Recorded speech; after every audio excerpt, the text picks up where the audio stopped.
Hello everyone, welcome back to my channel. My name is Anu. I'm a holistic mindset and life coach, and I'm here to remind you that you can be, do, and have anything that you want.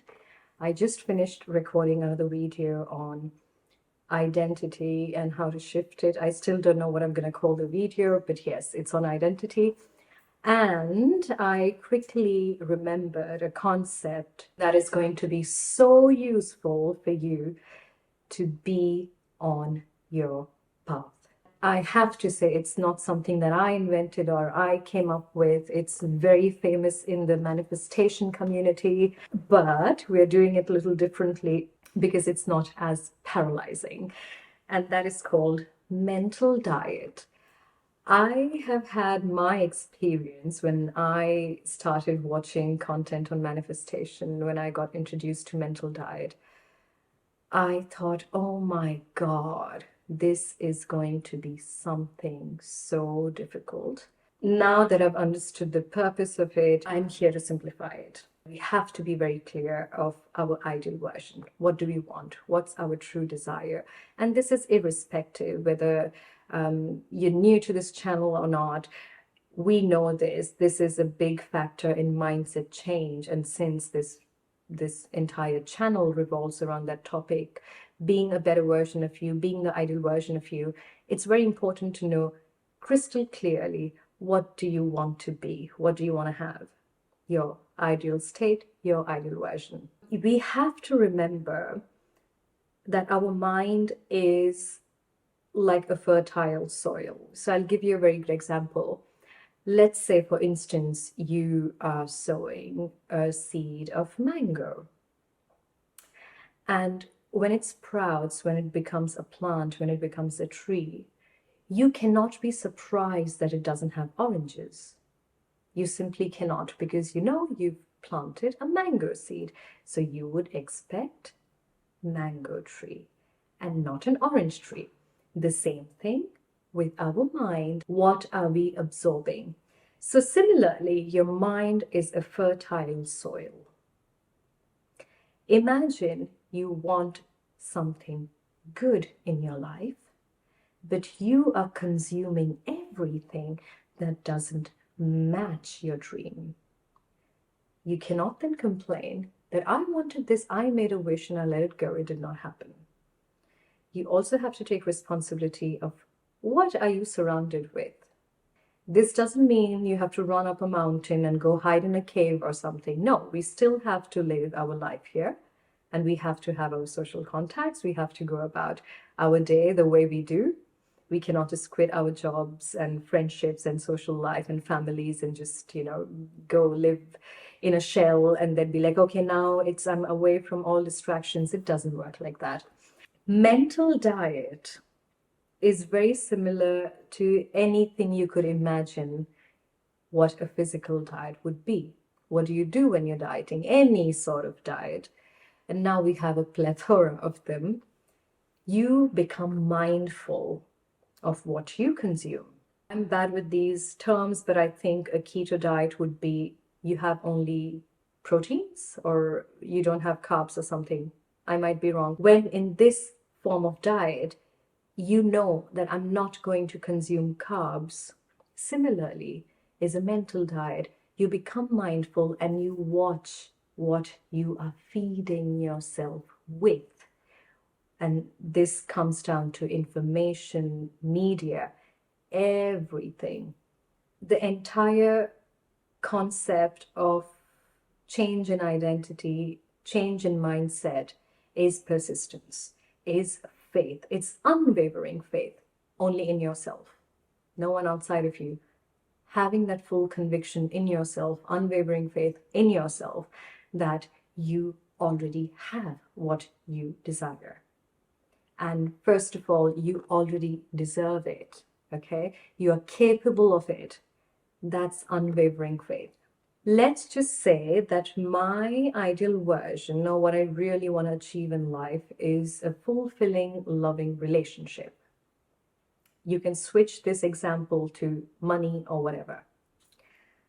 I cannot consume nonsense that people talk about relationship and about love Because remember, they talk from their perspective. Most of the people on social media or anywhere, even in your surrounding, in your reality, in your life, talk from their perspective of their reality, not yours. They are not in your shoes. They don't have your vision. They are not wearing the lenses that you wear to see your reality. They have their own separate lens. They are talking from their experience. So we do not have to consider it to be true. Secondly, don't be afraid of negative thoughts. Negative thoughts are nothing. A thought is a thought. You give meaning to it, whether it's negative or positive. A thought is just neutral. Everything around you is neutral. You assign meaning to it. And you assign meaning to it depending on your previous experiences and what you think about life. Then you give meaning to certain things or everything around you. So there's no such thing as negative thought, and we do not have to be afraid of it. If you watched any manifestation content before or law of attraction content before, and their definition of mental diet has been you just think positive thoughts, it's not possible. I'll tell you up front, it's not possible, and you do not have to be afraid of it, because a thought is just a thought. It is impossible for every thought of yours to manifest in a physical form in front of you. Otherwise, I would have a pink giraffe in my living room at the moment, but it's not here. Do not be afraid of negative thoughts. Remember, even there, you're powerful. You assign meaning to it. You can just watch it, laugh at it, let it go. Get back to your soul quality, get back to your higher self, to your consciousness, to you. And watch that negative thought just float away like nothing. You are not stopping to live.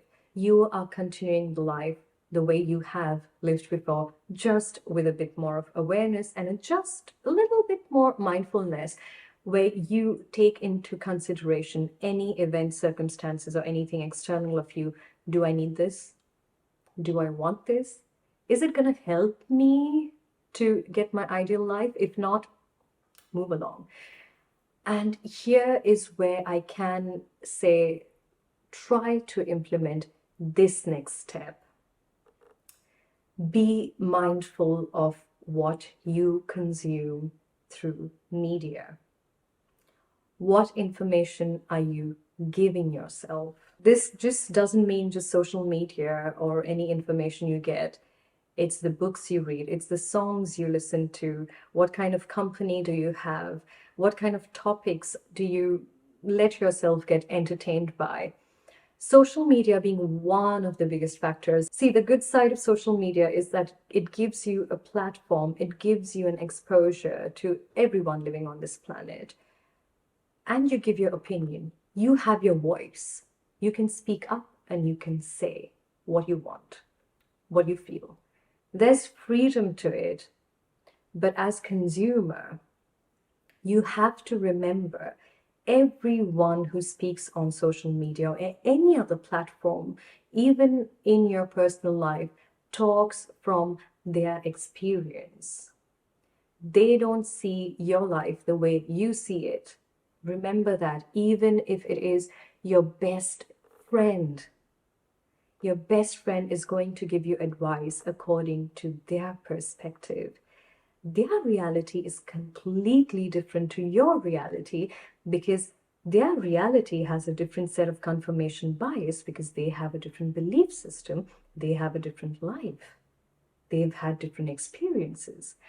And I find it so sad that, when it comes to dating advices or understanding love, understanding different personalities, we can use this platform to spread more unity, but we keep progressing into dividing. We are always labeling people. We are always saying, oh, these are the red flags, watch out. Nothing can be universal. It cannot be one size fits all. It just cannot be, because everyone is different. You are different. You're different than me. So as long as you speak about a universal truth, that's different. But when you go on social media and you are following all these gurus and teachers and influencers and God knows what, who are constantly giving you information that you do not require. And I realized since I shifted my awareness, my content, my feed is completely different. And I can tell you there's also gold in there. There's beautiful material out there. Shift your awareness towards that. What aligns with your peace? What aligns with your dream? Use social media in that advantage. Do not get used by it. Do not be a slave to social media.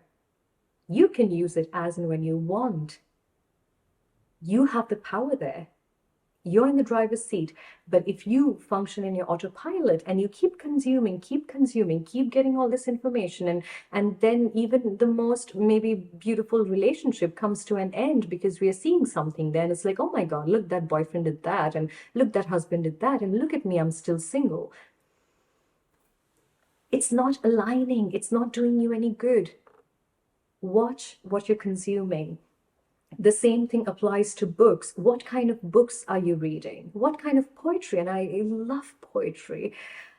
And it's so sad that I used to spend time on Pinterest making boards of all these depressing quotes that you could ever think of. And I was so good at finding them because I was operating from pain. So that's the information if I give my brain that love hurts, and I'm finding all these quotes on broken heart and being financially down the drain. How can I complain? And that, of course, was my reality because that's what I wanted to see.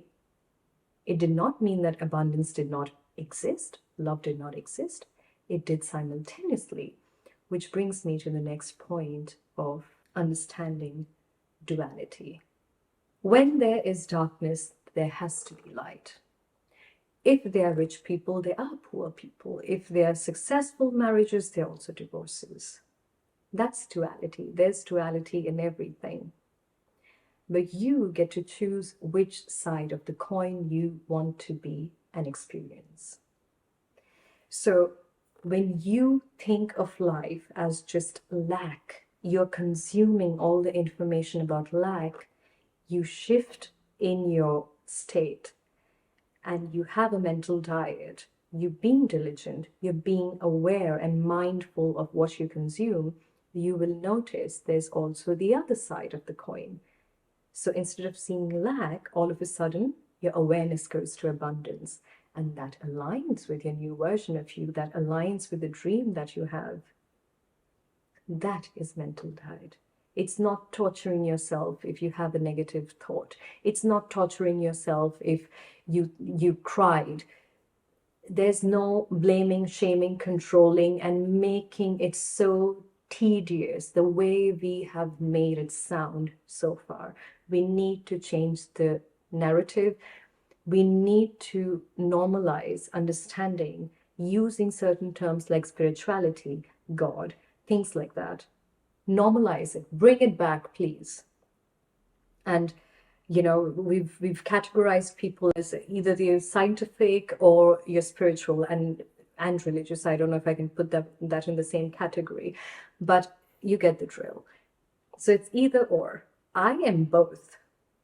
And I'll say it out loud. As much as I love science, I love spirituality, as much I love understanding everything under the microscope, I also love understanding the invisible. That's what I choose to be.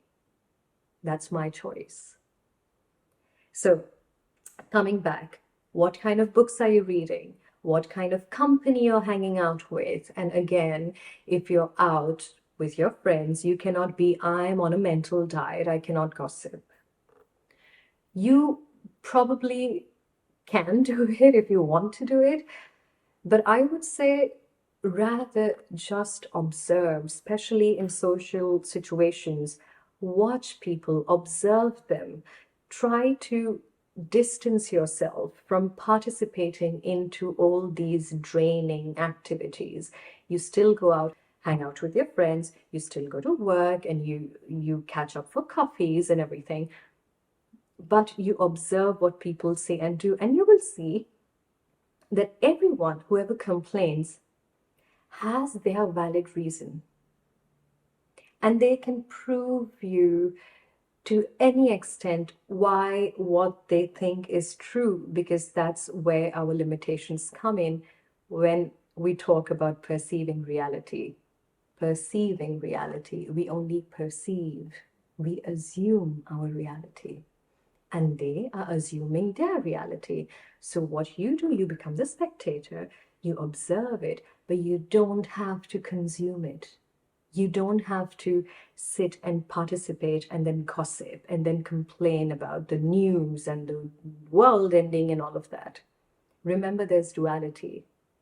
If somebody is seeing lack in something, it doesn't mean the same factor is not abundant at the same time, not in a different reality. Everything is here right now. So if you think that you're left out in the cold and love doesn't come to you, love has gone extinct like the dinosaurs. If that's what you believe, look around, shift your awareness, be in your mental diet, be committed to seeing love, and you will see love around you everywhere. Everywhere. Everything around you is love. Sit in nature, look at the sky. Everything is absorbed by love. But we cannot see it because we operate from pain. Our mental diet in the past has been so good. You've done it. We all have done a good job in having a mental diet which is so negative. We've done it. I've also done it. I admit it. What do you think I was doing when I was reading all these heartbreaking novels and finding all these painful quotes and poetry on Instagram and Pinterest and everything and having boards of it, saving them? Why? Because I was in pain. And if my new version is in love, is free, is abundant, she can't relate to my old Pinterest board. She'll just look at it and feel, oh my God, where was I? Again, there's no shame around it, but I hope you understand the message that I'm trying to deliver.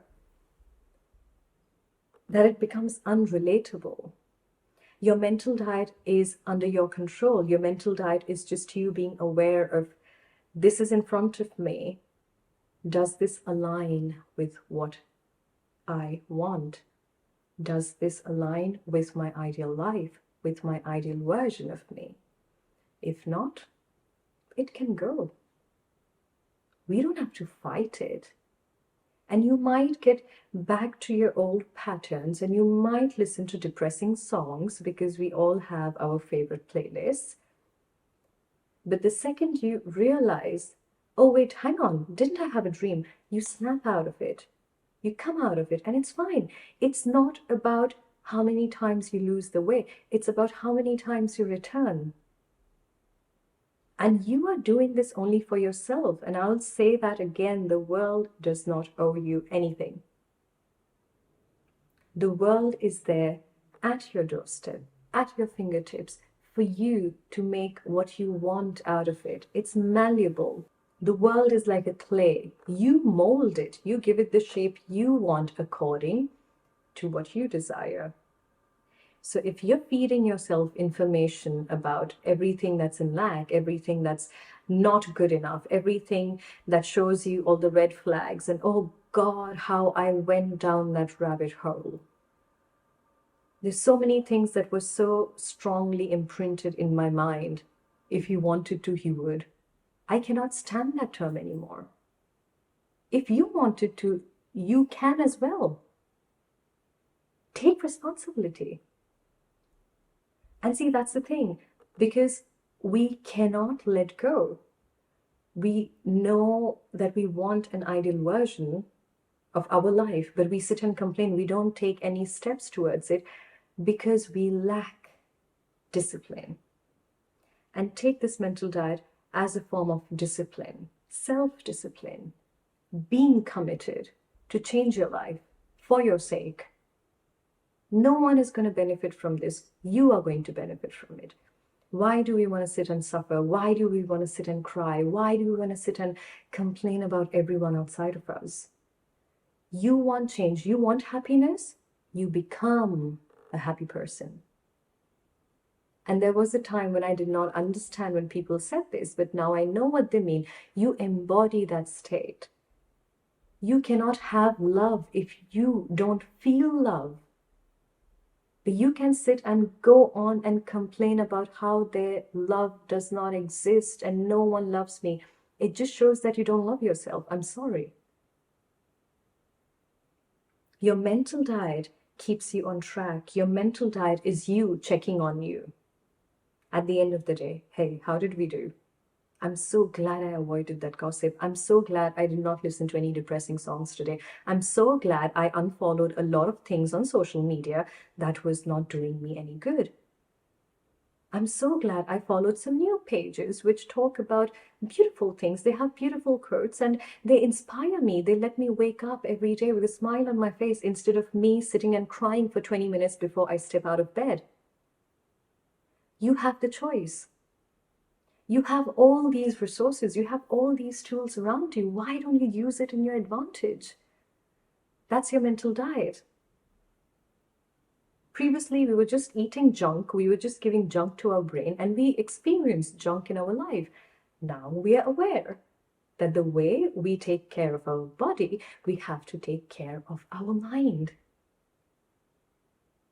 So we step into that and we do it for our sake because we deserve all the happiness, all the love, all the abundance, all the freedom. We deserve it all. All of us. I can't think of one person who does not deserve it. All of us deserve that. But we need to get out of autopilot. We need to get out of our conditioning. And that's why we need to have discipline. And that's why we need to have a mental diet. And it might sound scary. I'm sorry if I also made it sound scary, but over a period of time, this becomes your lifestyle. And that is the entire point of mindset change or lifestyle change. The entire point of it is you become this new person, a new version of you. And you look back and you can't relate to anything anymore. And again, there's no shame, there's no hate. But I just don't know. I just look at the past as a novel that I read. And I admit I've done certain things too. But that's where it ends. You be diligent and keep a check on yourself. At the end of the day, see how well you've done.